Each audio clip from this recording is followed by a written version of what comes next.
আউযু বিল্লাহি মিনাশ শাইতানির রাজিম বিসমিল্লাহির রহমানির রহিম নাহমাদুহু ওয়া নুসাল্লি আলা রাসূলিল কারীম। সম্মানিত বন্ধুগণ, আজকে আপনাদের জন্য একটা টপিক নিয়ে এসেছি।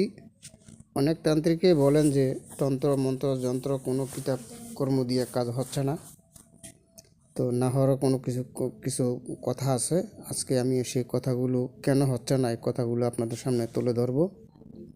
তার আগে বলে রাখি, একজন তান্ত্রিক প্রায় ৩৫ বছর বা ৪০ বছর এরকম হবে আর উনি তান্ত্রিকগিরি করে, কিন্তু তন্ত্রমন্ত্র যন্ত্র কিতাব দিয়ে উনি কোনো কাজে করতে পারেন নাই। পরিশেষে উনি আমার কাছে আসছিলেন, আসার পরে যে বললো যে উস্তাদ, আমি তো কোনো কাজকর্ম করতে পারছি না, কারণ কি? আপনার সাধনা করেন, তাহলে আপনার কাজকর্মগুলো করতে পারবেন। তো একদিন উনি আমাকে কি বললো, ওনাকে ওখানে নিয়ে গেল। নেওয়ার পরে উনি কি করলেন জানেন? ওনার কাছে 32টা কিতাব আছে। 32টা কিতাব উনি কি করলো, এগুলা উড়ানি আনলো। আনার পরে উনি কি করলো, ওই কিতাবগুলোর মধ্যে ল্যাংডোজা হোয়াটসঅ্যাপ করে আগুন ধরাই দিল কেরোসিন দিয়া। জিজ্ঞেস করলাম, ভাই এগুলা কি? এগুলোতে কোনো কাজ হচ্ছে না। তো এরকম আমাদের মাধ্যমেও অনেক তান্ত্রিক ভাই রয়েছেন। কারো কাছে 50টা, কারো কাছে 100টা, কারো কাছে 20টা 30টা করে বই রয়েছেন। ওই সমস্ত বই দিয়ে কোনো কাজকর্ম করতে পারেন নাই। তো কেন করতে পারেন নাই সেটার বিস্তারিত আলোচনা আমি করছি এখানে। 1 2 3 5 এইভাবে সব পর্যন্ত আছে। দেখেন, এই কথাগুলি সুন্দরভাবে শুনে যাবেন। পুরো ভিডিওটা আপনারা দেখবেন, টেনে টেনে কেউ দেখবেন না, ফুল ভিডিওটা দেখবেন। আর যদি ভিডিওর মাঝখানে যদি ভিডিও বন্ধ হয়ে যায়, আংশিক কিছু থেকে যায় আমার কথা, তাহলে কালকে রিপ্লাই দেবো সেটা। তো আমি এখন বলতেছি, 1 নম্বর হলো বশীকরণ। বশীকরণ সিদ্ধির জন্য কিছু আবশ্যক তথ্য আছে। তন্ত্রগ্রন্থে ষটকর্ম সম্পর্কে বিস্তৃত নির্দেশ দেওয়া আছে। এগুলি হলো দেবতা, দিশা, ঋতু, সময়, তিথি, বার, নক্ষত্র, লগ্ন, মুদ্রা, মালা, জপ ইত্যাদি। এই ষটকর্মের মধ্যে বশীকরণের স্থান হল একদম প্রথম স্থানে।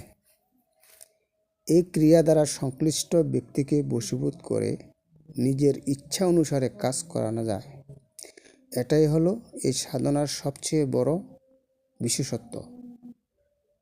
সাধককে মনে রাখতে হবে যে এর প্রতিটি প্রয়োগ শ্রদ্ধা ও বিশ্বাসের সাথে করলে তবেই সফল পাওয়া সম্ভব। কথায় আছে, বিশ্বাসী ফলদায়ক, অর্থাৎ বিশ্বাস করলে ফল পাওয়া যেতে পারে। বিনা বিশ্বাসে যে কোনো বড় প্রয়োগও ব্যর্থ হতে পারে।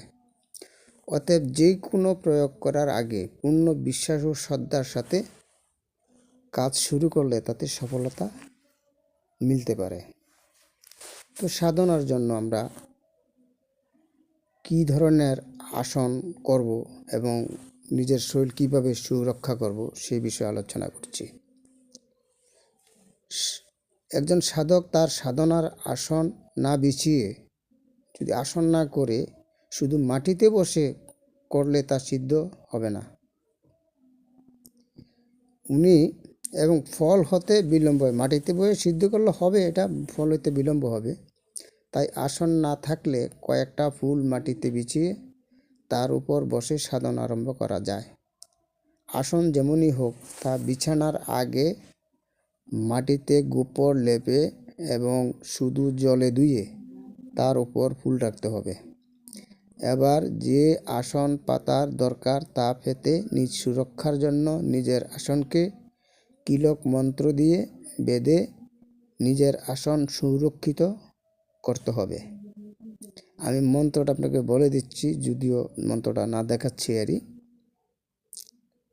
তো মন্ত্রটা হলো ডায়ে বাত, বায়ে বাত, উপরে বাত, নিচে বাত, উত্তর দক্ষিণ পশ্চিম ধরতি ব আকাশ কো বাত, আপ বাত, সাপ বাত, আক কান নাক বাত, হাত বাত, পা বাত, শত্রু শক্তিকা সারা শরীর বাত।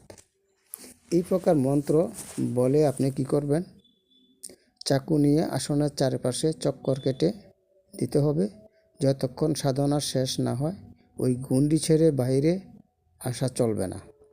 চাকু অর্থাৎ ছুরি দিয়ে কাটা এই ঘেরাও চক্কর সাধকের লক্ষণ রেখার মতো রক্ষা করবে, কোনো বাধা বা অনিষ্ট করতে পারবে না। আর যখন আপনার সাধনা শেষ হয়ে যাবে তখন আসন কেটেই আপনি আবার বাইরে হতে হবে। সেটা এই হিন্দু মতে কোনো যদি মন্ত্র জানা থাকে তাহলে ওটা দিয়ে আপনারা আসন কেটে চলে আসবেন, না হয় আয়াতুল কুরসি 3 বার পরে চাকুতে ফু দিয়ে একটা দাগ দিয়ে আপনি আসন কেটে বাইরে হবেন। তা এখন বলছি বশীকরণের কর্ম।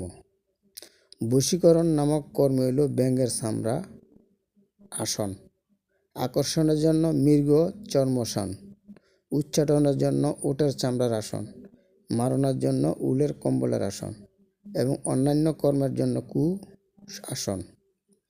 আসনের মতে প্রত্যেক কাজের জন্য পৃথক পৃথক মালা ও দানার সংখ্যাও আছে।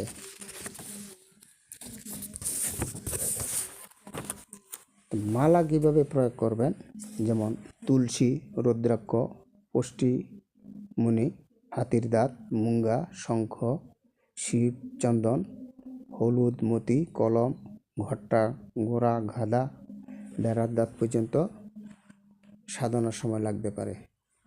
বশীকরণের মুঙ্গা, গট্টের মালা এবং সর্বকামনার জন্য রুদ্রাক্ষের মালা, সরস্বতী সাধনার জন্য মুঙ্গার মালা এবং মতি মালা দরকার। সর্বত্র সুলভ, সস্তা ও রুদ্রাক্ষের মালার প্রয়োগে যে কোনো কর্ম করা যেতে পারে। অন্য কিছু যদি না পারেন তাহলে রুদ্রাক্ষের মালা দিয়ে আপনারা করবেন।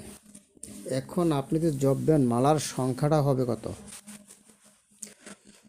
প্রত্যেক কর্ম অনুসারে মালার দানার সংখ্যাও বিভিন্ন, তবে 108 দানার মালা সর্বশ্রেষ্ঠ বলে তান্ত্রিকরা মনে করেন। মুখ্য প্রাপ্তির জন্য 25 দানা, স্বার্থ সিদ্ধির জন্য 27 দানা, ধন প্রাপ্তির জন্য 30 দানা, প্রেমিকা প্রাপ্তির জন্য 45 দানা, 54 দানা এবং সর্বসিদ্ধির জন্য 108 দানার মালাই উত্তম। তো 108 দানা রাখার একটা বৈজ্ঞানিক ব্যাখ্যা আছে। এটি জেনে মুনি ঋষিরা সাধনা করতেন, গানের সামনে মাথা নত করতেন। যেমন সূর্য 1 মাস পৃথিবীর বৃত্তের 360 সেন্টিমিটার পূর্ণ করে, যার সংখ্যা হইল 2,16,000 কলা পূর্ণ হয়। সূর্য 6 মাস উত্তর দিকে থাকে, 6 মাস দক্ষিণ দিকে থাকে। এর ফলে 1 বছরে এটার আয়তন হয় 2,16,000। এই 2,16,000কে 2 দিয়ে ভাগ করলে 1,08,000 হয়। তো গণিতিক পদ্ধতিতে অনুসারে যদি আমরা এটিকে শেষ করি তাহলে সামনে যে 3টা শূন্য আছে সেই 3টা শূন্য যদি আমরা বাদ দিই তাহলে থাকে 108। এই জন্য মুনি ঋষিরা আমাদের 108 দানা মালা জপ করতে বলেছেন। অতএব 108 দানার মালাই সর্বশ্রেষ্ঠ। ঠিক আছে? আচ্ছা, এখন মালার ডোর।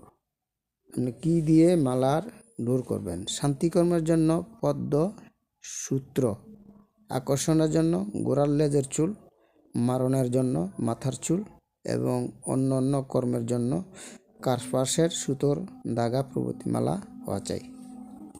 কথা কিন্তু মনে রাখবেন। আর জপের সময় আঙ্গুল ব্যবহার করার, কীভাবে আঙ্গুল ব্যবহার করবেন?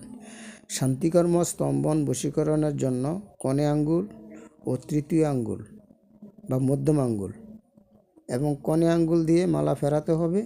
আকর্ষণ কর্মের জন্য সূর্যের আঙ্গুল অর্থাৎ অনামিকা আঙ্গুল, কনে আঙ্গুল দিয়ে মালা জপ করতে হবে। বিদ্বেষণ উচ্চাটন কর্মের জন্য অংশটা অর্থাৎ বুড়ো আঙ্গুল ও তর্জনীর সাথে মালা ফেরাতে হবে। মারণ প্রয়োগের জন্য কনে অর্থাৎ কনিষ্ঠ আঙ্গুল ও বুড়ো আঙ্গুল দিয়ে মালার দানা ফেরাতে হবে। যখন সূর্য উত্তর দিকে তখন দিব্য বিঘ্নি ডান দিক দিয়ে এবং সূর্যের দক্ষিণ দিকের সময় বা দিক দিয়ে মালা জপতে হবে।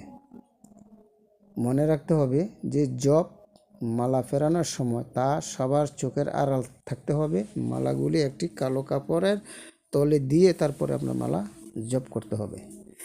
কেউ যাতে আপনার এই মালাটার দিকে নজর না পড়ে আর বশীকরণের জন্য পূর্ব দিক, ধন লাভের জন্য পশ্চিম দিক, শান্তিকর্মের জন্য উত্তর দিক এবং আয়ু রক্ষা, শান্তি, পুষ্টিকর্মের জন্য উত্তর মুখ হয়ে কাজ করবেন। ঠিক আছে?